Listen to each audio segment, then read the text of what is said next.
নমস্কার, কেমন আছেন সবাই? আশা করি সকলে খুব খুব ভালো আছেন। আমিও ভালো আছি। রোজকার মতো আজও একটা ভিডিও নিয়ে চলে এলাম। আশা করি ভিডিওটা দেখে আপনাদের খুব ভালো লাগবে। তো দেখুন, বাবার বাড়িতে চলে এসেছি। শ্বশুরবাড়িতে গেছিলাম, সেখান থেকেই বাবার বাড়িতে এলাম। তো আজ হলো না সোমবার।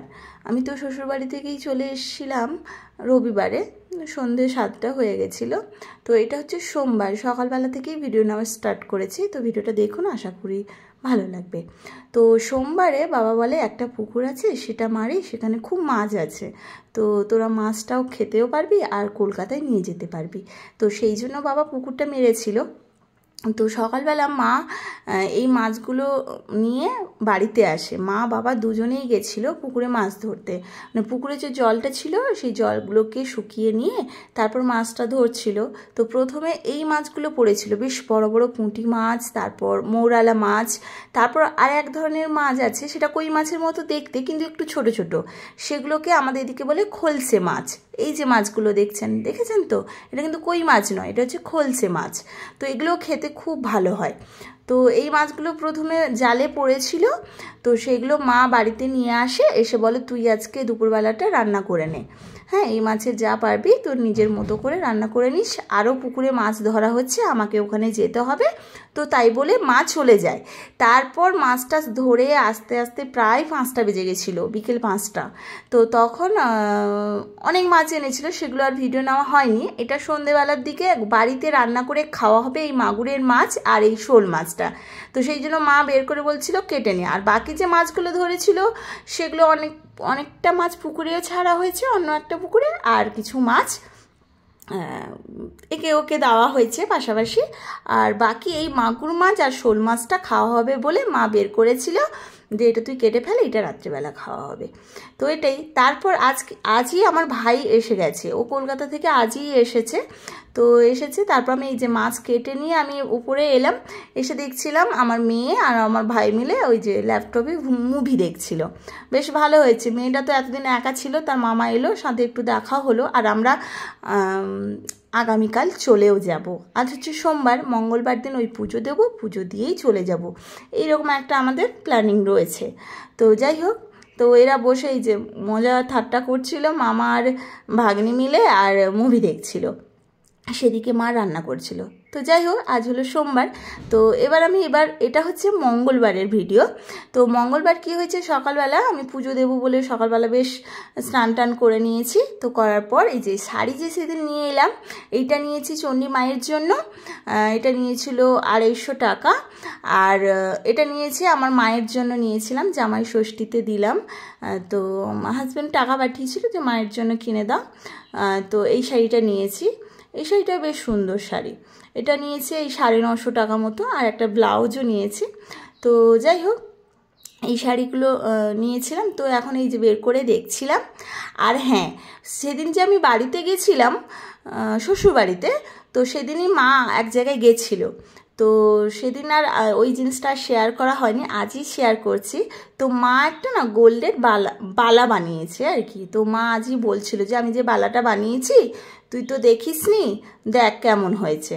তো এই যে বালাটা বানিয়েছে, খুব সুন্দর লাগছিল, মানে দেখতে খুব ভালো হয়েছে আর কি, খুব সুন্দর হয়েছে। বাবা আর মা দুজনেই, আমাদের এখানে একটা বেশ গোল্ডের শপ আছে, তো সেখান থেকে গিয়ে এই বালাটা বানিয়েছে। আর এখন যা গোল্ডের দাম, আমি তো আর বানাতেই পারি না এখন গোল্ড। এক সময় মনে হতো যে গোল্ড বানাবো, এরকম একটা চিন্তা ভাবনা থাকতো। এখন না মনে হয় নিজের একটা থাকার জায়গা করি শহরে, যেখানে থাকি, সেই জন্য না কিছুই বানাতে পারি না, বুঝেছেন। শুধু মনে হয় বাড়ি হোক, ফ্ল্যাট হোক, যাই হোক একটা করব, তারপর গোল্ডের জিনিস বানাবো। তো আমি তো কিছু বানাতে পারিই না। তো এই মা এই যে বালাটা বানিয়েছে, দেখে খুব সুন্দর লাগছিল, ভালোও লাগছিল। তো দেখছিলাম, সাথে আমার বালাটাও দেখাচ্ছিলাম। আমি বলি তোমার তো এটা বালা, এটা আমার 12 বছর হয়ে গেছে, এটা আমার বালা। তো আমি দেখছিলাম, এটা আমার বাবা দিয়েছিল বিয়েতে আমার বালাটা। আর এটা মা এখনই বানালো। আর মায়ের বালাটা ছিল, কিন্তু সেই একটু নষ্ট, মানে একটু সোনাগুলো উঠে গেছিলো। তো মার একটা খুব ইচ্ছে ছিল বালা বানানোর। তো সেই জন্য মা এই যে বালাটা বানিয়েছে, দেখতে খুব সুন্দর হয়েছে। তো আজই এই যে পুজো দিতে যাব, তো সেই জন্য একদম স্নান টান করে এই যে বাইরে বেরিয়ে পড়েছি। আর মেয়েকে ডাকছিলাম আর আমার ভাইকেও ডাকছিলাম। আর আজই কলকাতা চলে যাব, জানেন তো, পুজো দিয়েই বিকেলবেলা চলে যাব, এটাই আমাদের প্ল্যানিং। আর এখন এই যে পুজো দিতে যাচ্ছি, এখন কটা বাজে জানেন তো, প্রায় 11:30 বাজে। তো সেই জন্য ভাইকে ওই যে বললাম যে দেরি হয়ে যাবে, তো সেই জন্য ভাইকে বলতে ভাই এবার ছেড়ে দিয়ে আসবে চণ্ডী মায়ের মন্দিরে। তো বেশি দূর নয়, বাইকে 2 মিনিটও লাগবে না, বুঝেছেন, কাছাকাছি, খুব কাছাকাছি, এই মাঠটা পেরোলেই মন্দির। তবুও ভাইটা আছে, বাইকটা আছে, তাই ভাইকে বললাম যে বাইকটা বের কর, আমাদেরকে একটু ছেড়ে দিয়ে আয়, একটু তাড়াতাড়ি হবে। আর যেহেতু ওই যে শাড়িটা নিয়েছি মাকে দেবো বলে, মানে চণ্ডী মাকে, তো সেই শাড়িটা না আমার ইচ্ছে আছে মাকে আজই পরিয়ে দেবো। তো সেই জন্য 11:30টার সময় বেরিয়ে যাচ্ছি। আর এদিকে শনিবার মঙ্গলবার ওই মন্দিরে খুব ভিড় হয়। তো মা বলে তাহলে তুই চলে যা। তো সেই জন্য তাড়াতাড়ি বেরিয়ে পড়েছি, কিন্তু আরও আগে বেরোলেই ভালো হতো। তো সেটা কেন বলছি আমি পরে বলছি, একটু তাড়াতাড়ি বেরোলে ভালো হতো। তো আমি তো এদিকে বেরিয়ে একদম রেডি। আর এই যে মেয়ে এবার বেরোলো আর আমি যাব, আমি, মেয়ে আর আমার ভাই যাবে। আর মা যেতে পারবে না, মা রান্নাবান্না করছে, যেহেতু আমরা 3:30টার ওই বাস ধরেই কলকাতা যাব। তো সেই জন্য মা আর যেতে পারলো না, আমরা এই 3 জন মিলে বেরিয়ে যাচ্ছি। হ্যাঁ, তো এটাই। হ্যাঁ, তো বললাম যে একটু তাড়াতাড়ি গেলে না খুব ভালো হতো, জানেন তো। তো আমার ইচ্ছে ছিল আমি যে শাড়িটা এনেছি সেটা মাকে পরিয়ে দেব, কিন্তু চণ্ডী মাকে পরিয়ে দেব। কিন্তু কি হয়েছে কি, আমি আসার আগেই দেখছি মায়ের কাপড়টা চেঞ্জ হয়ে গেছে। আর একবার যদি ঠাকুরকে সেই কাপড়টা পরিয়ে দেওয়া হয়, ওই কাপড়টা আজ খোলা হয় না, আমাদের এখানে নিয়ম রয়েছে। কিন্তু আমার ইচ্ছে ছিল যদি আমি একটু তাড়াতাড়ি আসতাম, ওই ঠাকুর মানে মাকে ওই শাড়িটা বেশ সুন্দর করে পরিয়ে দিতাম। শাড়িটা বেশ সুন্দর হয়েছে, আমারও খুব পছন্দ হয়েছে, লাল টুকটুকে শাড়ি। তো সেই জন্য তো আমার খুব ইচ্ছে ছিল, তাই 11:30টায় এসেছিলাম। কিন্তু আমার আগে অনেকজনই এসে গেছেন, বুঝেছেন, এই দেখুন কত মানুষজন এসে গেছেন। তো আর কি করার আছে, তবুও আমি ব্রাহ্মণ ঠাকুরকে বলেছি যে ওই শাড়িটা পরিয়ে দিতেই হবে। তো উনি বলেন ঠিক আছে, তুমি পা ধুয়ে আসো, তারপর মন্দিরে এসো, তারপর আমি দেখছি। তো এই যে মেয়ে আমার চলে এসছে, আর আমি এদিকে পা ধুতে গেছি। এখানে বিশাল বড় মায়ের পুকুর রয়েছে, তো সেখানে আমরা প্রথমে পা ধুয়ে নিয়ে মন্দিরে উঠি। আর এই যে দেখছেন এই যে পাশে, এটা হচ্ছে মায়ের এখানে ভোগ রান্না করা হয়। মানে কেউ হয়তো সুজির ভোগ দেয়, কেউ হয়তো পায়েস দেয়, কেউ অন্য ভোগ দেয়। তো তারা এখানে রান্নাবান্না করে নেয় আর কি। এখানে রয়েছেন একজন ব্রাহ্মণ ঠাকুর রয়েছেন যিনি রান্না করেন। তো সে যাই হোক, তারপর এখানে দেখুন এই যে মায়ের এটা মন্দির। তো আমি পা ধুয়ে নিলাম, এবার মন্দিরে উঠবো। চলুন মাকে দেখাই, মাকে দর্শন করাই আপনাদের, আশা করি ভালো লাগবে। আর মা কিন্তু এখানে না খুব জাগ্রত, এখানকার মানুষজন মানে পুরো গ্রামের মানুষজন খুব মাকে মানে এবং জাগ্রত বলে ভাবে। কিছু বিপদ হলে মাকেই প্রথমে মানত করে, পুজো দেয়। তো এটাই, আমি তো এখানে এলেই, বাবার বাড়িতে এলেই এখানে কিন্তু আমি পুজো দিয়েই যাই। না দিয়ে গেলে আমার জন্য মনে হয় আমার কোনো বিপদ হবে, এইরকম একটা চিন্তা ভাবনা থাকে। তো এই যে মানতটা করেছি কিন্তু আমার মেয়ের জন্য, জানেন তো, মেয়ের এই পড়াশোনার জন্যই মানত করেছিলাম, কিন্তু আমার সেটা সাকসেস হয়েছে। তো সেই জন্য মাকে এই যে শাড়ি দিলাম, সাথে আরও ছিল কলা, দুধ, এখানে যেমন নিয়ম যেরকম মাকে দেওয়া হয় পুজো, তো এখানে সেইভাবে আমি পুজোটাও দিয়েছি। হ্যাঁ, এখানে সিঁদুর, তারপর যা যা লাগে এখানে বিক্রি হয় সেগুলো কিনে নিয়ে এবারে ব্রাহ্মণ ঠাকুরের কাছে এসে দিলাম। আর অনেকেই এসে সবাই ধীরে ধীরে এখানে এই যে পুজো দিচ্ছেন, এটাই। তারপরে এই ব্রাহ্মণ ঠাকুরকে বললাম যে শাড়িটা একটু পরিয়ে দিতে।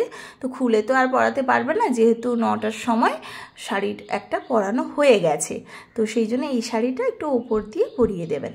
তো এটাই, তো এই যে শাড়িটা দেখছেন এটাই আমি দিয়েছি মাকে। তো এখন এই যে শুদ্ধ করে মাকে পরিয়ে দেবেন ব্রাহ্মণ ঠাকুর, এটাই। আর এখানে জানেন তো মানে মায়ের যে এত বড় সামনে জায়গা রয়েছে, সব মায়ের নামে আছে। আর এখানে এই ডিসেম্বর মাসে খুব বড় করে হয়, মহোৎসব হয়, সবাই খেতে আসে, প্রায় 3-4 দিন ধরে অনুষ্ঠান হয়, মেলা বসে। হ্যাঁ, আর হ্যাঁ 4-5 হাজার লোকজন খাওয়া দাওয়া করে, বুঝেছেন, বেশ বড় করেই হয়।